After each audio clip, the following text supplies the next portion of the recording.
Just a little housekeeping before we start. Anybody needs to use the restroom, they're right to your right or my left. And there is hand sanitizer over there. If you need any more, just let me know. I'll have some extra in my truck. But a little bit about myself. If you don't know me, I'm the guy with the Mandalorian helmet on the Facebook post. Whatever.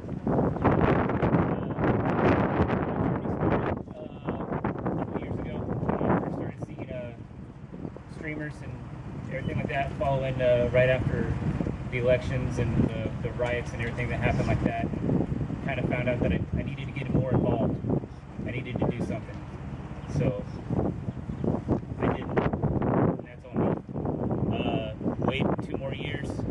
They, of course, they tried to put us in lockdown. They tried to get everything injected into us and without our choice.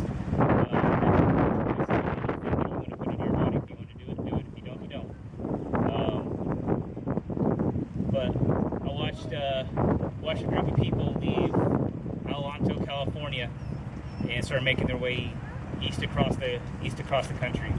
I watched YouTubers, watched streamers. I didn't really think that I would go to DC or anything like that. I never did. But I followed them from Yukon. Me and my son, family, we went and waved flags for them in Yukon. We ended up following them, and I was like, okay, I'll just stop the next time that I don't see anybody on overpass. I made it all the way up into Tulsa. Never once on overpass or the side of the highway they didn't have somebody standing on it. And that sense of patriotism and that sense of freedom that I felt just lit a fire inside of me that I needed to do something. I needed to do something right now to, one, save the country for my son. And that's why I'm here. That's what started me. That's why we did our first drive. And then I got to meet a whole bunch of other patriots and freedom fighters along the way. I can see a lot of you in the crowd right now that was on that first drive. It has more than doubled already in size of the people that are coming out, which is a really good thing, isn't it? Yes! We're here to stand for our freedom and civil liberties that people in government want to take away from us. And once we let them take them away from us, we'll never get them back. Once the government gets control of something, we're gonna have to fight like hell to get it back.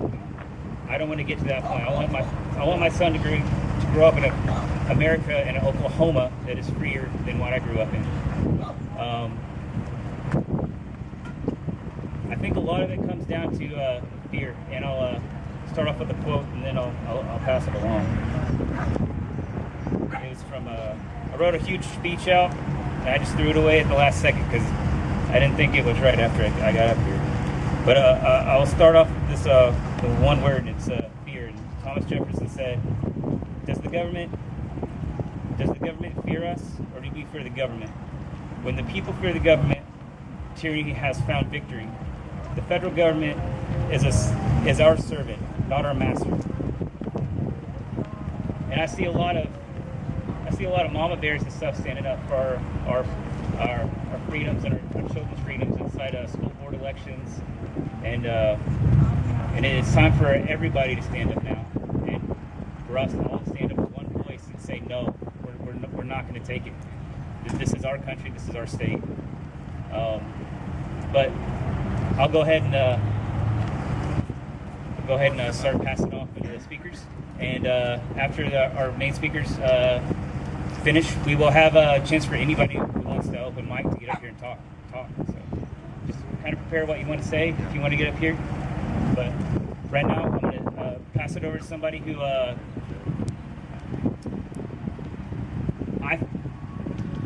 first heard him speak at a Capitol rally. It was actually inside that building in the rotunda. It was for a calling of a special session right when all this first started. And our leaders really didn't do anything to stand up then, but this man actually did, and he is a gubernatorial candidate, and I know he definitely has my vote in June and basically forever now. But I'm going to give it to Dr. Mark Sherwood.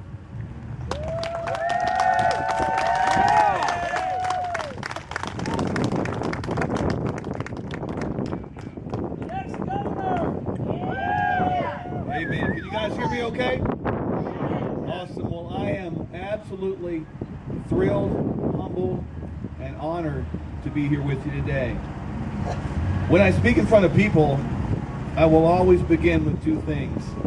And some of you know exactly what those things are. The first thing I will say to you is I stand before you today unashamedly, unabashedly, proclaiming Jesus Christ as my personal Lord and Savior. Amen. It is really important that we understand that the freedoms with which we stand and the honor with which we stand up for the United States Constitution gives us the freedom to worship who we want, how we want, when we want. Yes. So even though I do follow godly principles, which I believe we need in government, we will not force those principles on anyone. For Thomas Jefferson had it clear when he talked in January 1st, 1802, addressing by letter the Danbury Baptists who asked him a question: are you going to force religion on us as Britain did? The answer was absolutely not. We believe in separation of church and state. That statement has been misappropriated and erroneously interpreted for many, many years to say that God's people are not to be involved. Thomas Jefferson meant clearly with, we got to keep the government out of church, but not God out of government. So we need to understand that that was the intent. So how many think that we need godly principles back inside government? How many believe that? Yes. Secondly, I will always honor the most important person on planet Earth to me. My queen, my CEO, my best friend, my pal, my workout buddy, the person that I would rather date than anybody else, which we have date nights every Friday night. And that is my wonderful, she's not my spare rib, man. She's my wonderful prime rib, and that would be my wife, Dr. Michelle, right there.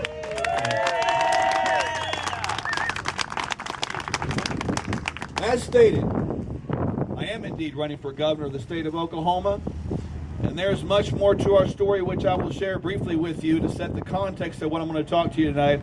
And my endeavor today is to prepare you to stand and fight like you've never fought before, to prepare you to speak up like you never spoke before, to become what you've never been before and do what you've never done before, because we're at a time right now, ladies and gentlemen, where we cannot stand back, sit back, and be nice anymore. It is time to speak up and let your voice be heard. My wife and I have been fighting against this thing called medical tyranny for over 10 years. Medical tyranny, if you didn't know what that is, it sounds like this. You must do what we say, including take a vaccine, wear a mask for the sake and the safety of humankind. You don't have a choice. You must take an aspirin when we say to take an aspirin. You must do what we say. We fought against that 10 years ago by starting a clinic called the Functional Medical Institute right up the road in Tulsa, Oklahoma, with the idea, crazy idea, that God made us in his own image. And when he did, he said that was very good. That God made us with the immune system in his image. That if we fed that immune system correctly, we did not have to be fearful of anything on this earth. Imagine that dream. We went out with all of the lack of encouragement of our colleagues. They thought we had lost our ever-loving mind. But we stood up anyway because it was the right thing to do. I was asked back here a moment ago, do you operate within the same box we have? The answer clearly is no. We don't play in the box that we have, because how many of the boxes we have don't work? We need to create new boxes. The way the founding fathers thought was to create a brand new box, a brand new country, something called the Republic.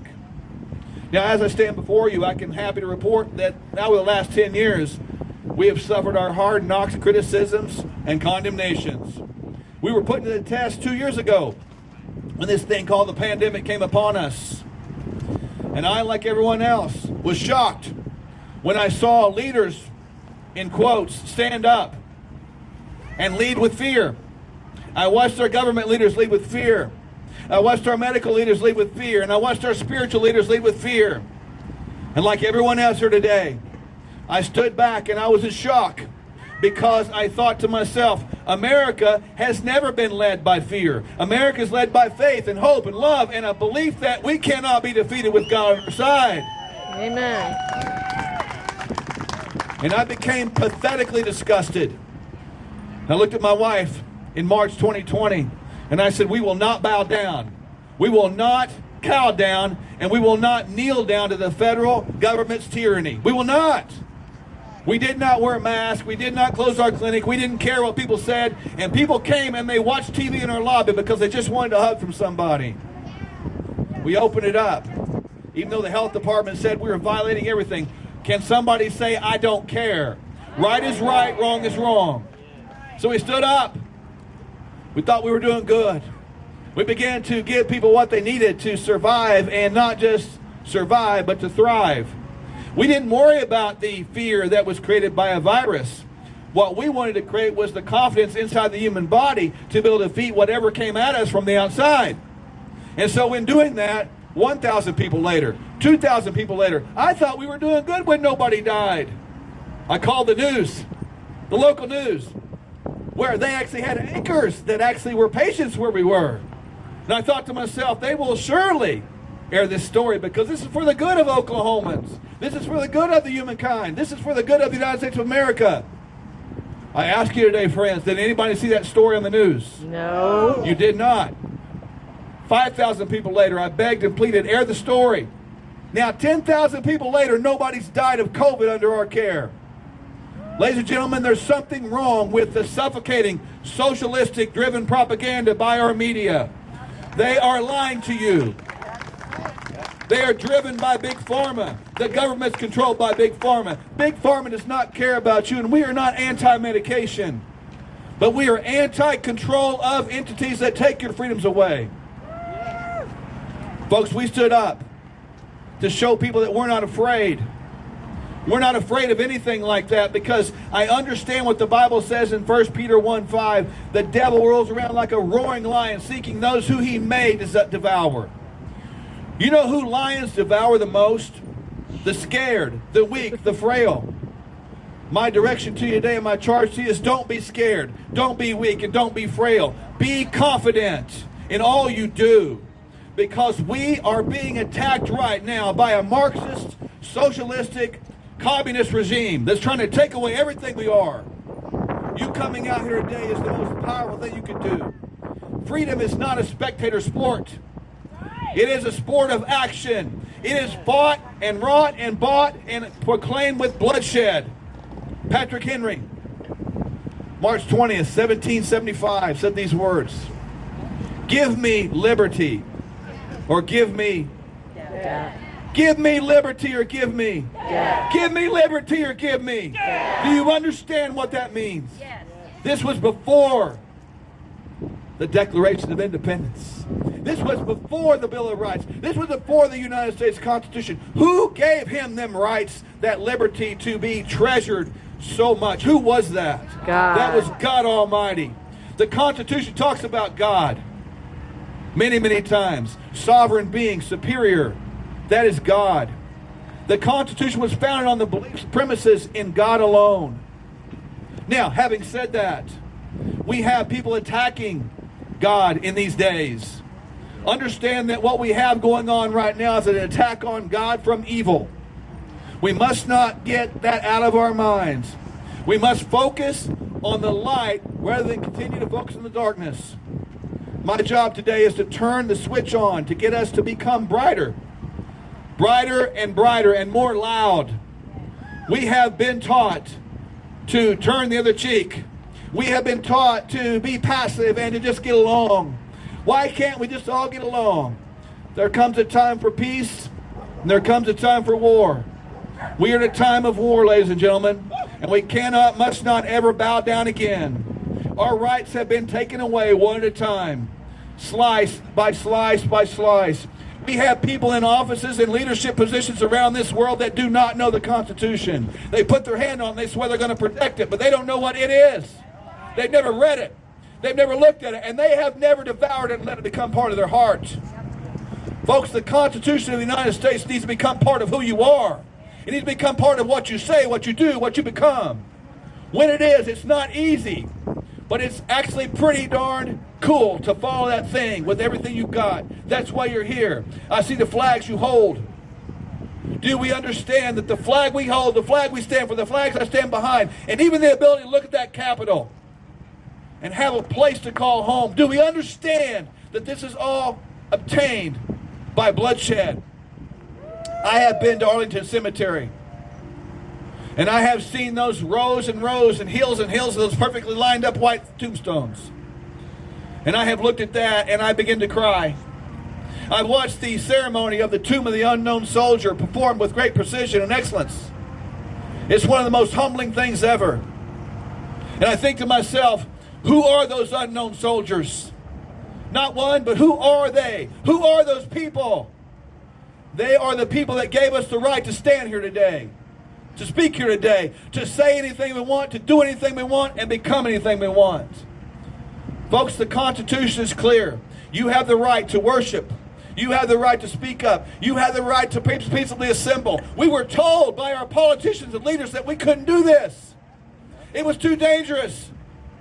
But remember, we learned an example by looking at the BLM protests.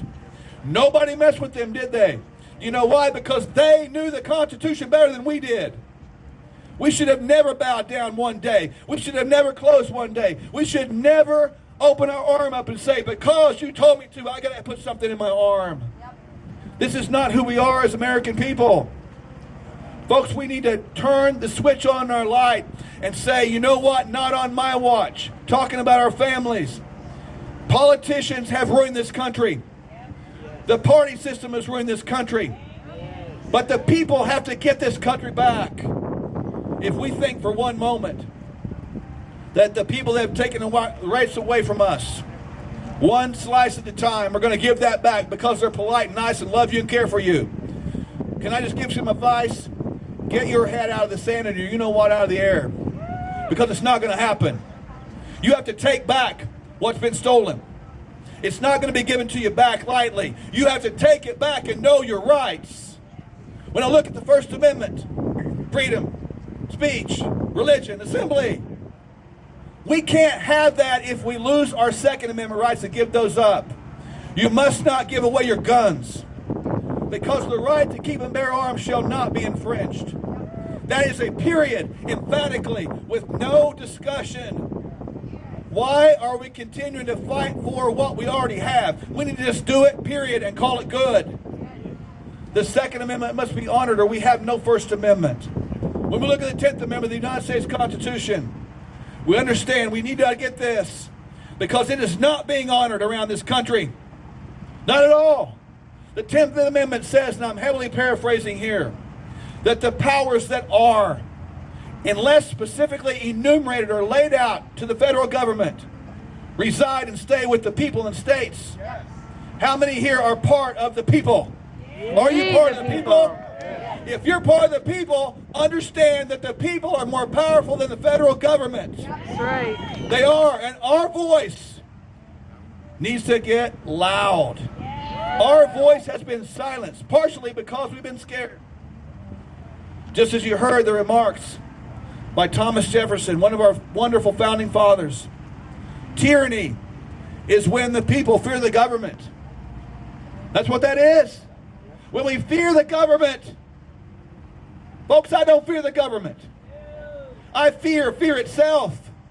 Because when fear takes over my life and your life, we've already lost. We cannot win any battle, any war, any fight with fear. Fear is a real emotion, it's a real thing. But folks, fear is something we must walk through, because it takes great faith to walk through fear. Not when you know that you're going to win, but you know it's right to stand up anyway. Fear leads the way when tyranny becomes victorious in one's life. But oh, my friends, when you stand up and your voice gets louder and the government begins to fear the people, we have this wonderful treasure that perhaps we've not embraced, internalized it enough. We have this wonderful treasure called freedom. Yep. Freedom is something that we must hang on to, for freedom was never free. When I look at what we can do, as I stated before, freedom is not a spectator sport. You've got to get involved. Be coming out here on a wonderful, beautiful day like this, the final day of April. We have an opportunity today to embrace today. We have no cause for expectation of tomorrow, for tomorrow is nothing more than a mystery.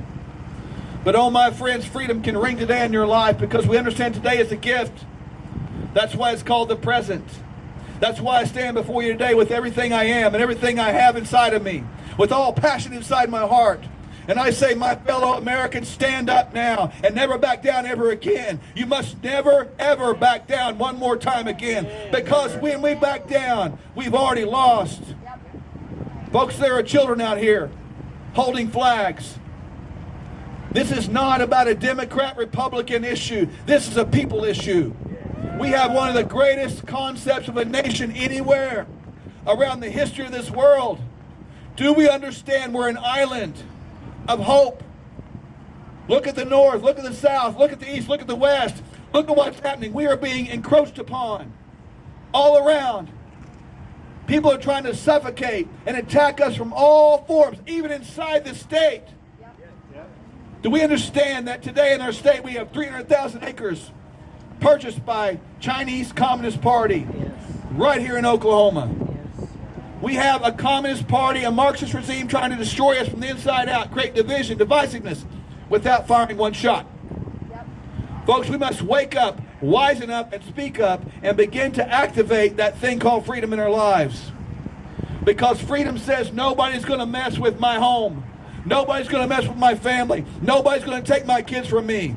Our kids are being indoctrinated by the day with all kinds of nonsense that has no business being in schools. No business being in schools. What a crock of garbage.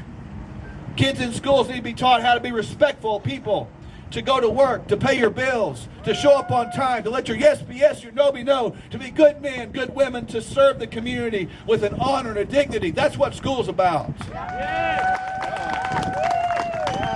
Our schools should be taught about the government, should be taught to say Pledge of Allegiance again. Our schools should bear the 10 Commandments. Because when we teach our Judeo-Christian principles in schools, we turn out wonderful, kind, awesome, God-fearing people that love God, protect the Constitution, and honor their fellow man. That's what school's about. School's not about an agenda that's trying to be pushed by a federal government that loves you, that hates you, and wants to suffocate everything you are. School is about an education of life, and we're seeing it eroded away. Look around and see the young people around you. Look around and just look around and said something to me personally. It might just be a little old pen to you, but I want you to know this pen represents something very powerful. It represents something that's in our hands right now. It's a pen, and a pen actually does something unique. It writes. It writes. It can sign your name. It can create an identification for who you are. This pen represents something. It represents an opportunity for you to sign your name. Sign your name on a document, much like those founding fathers did in 1775 and 6. A document called the Declaration of Independence. They wanted to be free from the tyrannical reign of the British, that monarchy that was forcing their way and forcing their ways upon them. They were willing to fight. They tried everything nice to do. They tried to negotiate. They tried to say, please, pretty please. Just like right now, we have governors all over these states. They're asking the government, pretty please, mother may I? Come on, grow a spine. Realize we need to stand up. I'm looking for people that are willing to stand up for the cause of freedom. And it's not about politics. It's about being statesmen and stateswomen and representing the Constitution well. Yeah. Do you have the courage to put your name on a line that says, I, Mark Sherwood, declare myself free from tyrannical rule of the federal government? Do you have the guts to do that? Do you have the guts to take this pen? Do you? Yes. Who's going to pick that up? You got it. That takes courage. You got to understand that that pen represents one, but it doesn't represent one. It represents everybody here. You've got to have the courage to put your life on the line. Identify yourself. Be counted. You are important. You are awesome. God made you special. There's a purpose and plan for every single person here today. Every one of us.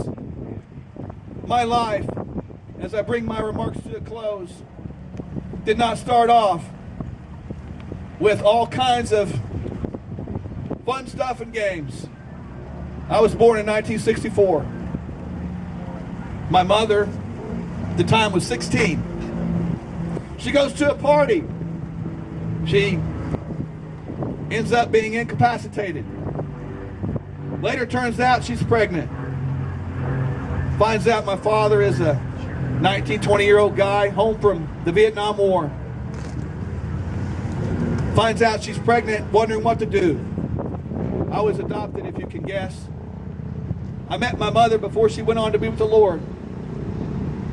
I asked her the question, what happened? I want to go back to that living room discussion. What did that look like? What was that? Tell me, I want to know. She told me there were 3 options discussed. Generating enough resources, making it work to raise this little boy. Generating our resources to send you off to abort this life. Giving this life up for an adoption to a family that loved him. They picked option 3. But I want you to know something. They considered option 2. Why was it a consideration? Because evil has always been in mankind's heart. You cannot legislate evil away. But that was 9 years before Roe v. Wade. 9 years. Roe v. Wade was an opinion by people wearing black robes. Just an opinion. It wasn't a law. Yep. They gave that opinion. If it was 9 years later, that opinion encouraged my murder. It encouraged my extermination. It encouraged my execution because I am not born out of convenience. I am born out of inconvenience. But I'm grateful they picked option 3. I'm honest when I say about option 2 consideration because everybody has the consideration to murder somebody else. You can. That's one of the beauties and curses of freedom, isn't it? There's consequences, but that's one of the things we need to understand. Murder's a crime. But when it's given permission, not being law, good people stood up and did nothing. We did nothing because we acquiesced our responsibility over to the federal government and said they are more powerful than the people. And we allowed a trend, slice, year, decade by decade go away. And over time, we realized, looking back on it, that was the worst decision we ever made. 50 years ago, come this year, 50 years ago, we've let this go away for 5 decades. And now we find ourselves right here at the south side of the capital of Oklahoma, right here in Oklahoma City, standing firm and saying, we are not going to take it anymore. We are done with this nonsense. We are not going to go back and allow 50 years to go unsaid and unspoken. We have got to take our freedoms back and not go anymore to the opinion of the federal government. We need to stand firm for our 10th Amendment rights and all the rest of our rights and not back down one time ever again. Folks, we are at a tipping point right now. My feet are on the edge of this trailer. Our lives are on the edge right now. We are one step away from going over the edge. We are right there. There is all kinds of agenda to take over this country. I have seen it. I know. Folks, I'm encouraging you with everything I am and everything I have within me to let today be the start of a fire that gets lit up in you so much that you can't be lit, you can't be exterminated. Your voice must rise up, and it must be loud. You must get involved. You must share this convoy freedom of hope to everybody you know. Love them with the love of God. Respect them enough to tell them the truth. For faithful are the wounds of friends, but deceitful are the kisses of enemies. Do not tell people what they want to hear. Tell them the truth in love. Realize that you can't change everybody. When I decided, my wife and I decided to stand in the gap for people that we didn't even know, that may not even love us. That's where we all are, folks. We all have to stand in the gap. Right now, we have to stand in the gap, and there's going to be people that don't agree with you. And it's okay. But understand, you are standing in the gap for people that even don't love you. But there was a man named Jesus who hung on a cross saying, while we were yet sinners, he died for us. People are going to hate you. Stand up for them anyway. People are going to love you. Don't let it go to your head. Stand up for them anyway. Stand up for what's right. I see these flags. I look around. Let these images get burned in your mind today forever. Let today become permanent in your mind. Not like a photograph on the phone that you look at and you see and you can turn off. But make sure that you look at today. And don't forget, as we stand here on April 30th, 2022, remember where you are. Remember that moment. Remember the time. Remember the feeling you have right now that nothing's going to stop you. Remember that. You got it? You got that image in your head? You got it in your heart? Are you ready for that? You've got to burn that thing in there so much and so deep that nothing stops you. We got to be just like Patrick Henry. Give me liberty or give me death. Let me flip it for today. I've got to take back my liberty or I'm already going to death. That's where we are, ladies and gentlemen. My wife, Michelle, and I love you very much. We encourage you. We the people must rise up and understand when we say God bless USA, we have got to give our lives back to the God to say we are a nation under God, just like we pledge. Not a nation above God like we're trying to be put right now. There are people in our country that want to put themselves above God, equal with God. But we understand the power of standing underneath God is a power that cannot be stopped. May God's power rise up in all of you today. May His voice speak to you today. May He bless you, prosper you, protect you, guide you, and give you all the favor you need today so you can do everything you can for Him today, because today is the most awesome gift of all time, this thing called the present. Folks, we are right here, right now. Make today count. Make it count. Make it mean something to you. And let today be the first day of the rest of your life. The first day of the rest of your life where you pursue, you fight for your liberty, and you obtain your freedom once again. Folks, my wife and I love you. We wish you the best of everything. May God bless you this day. May He bless this state. May He bless your family. And may He bless the great country of the United States of America. God bless you all.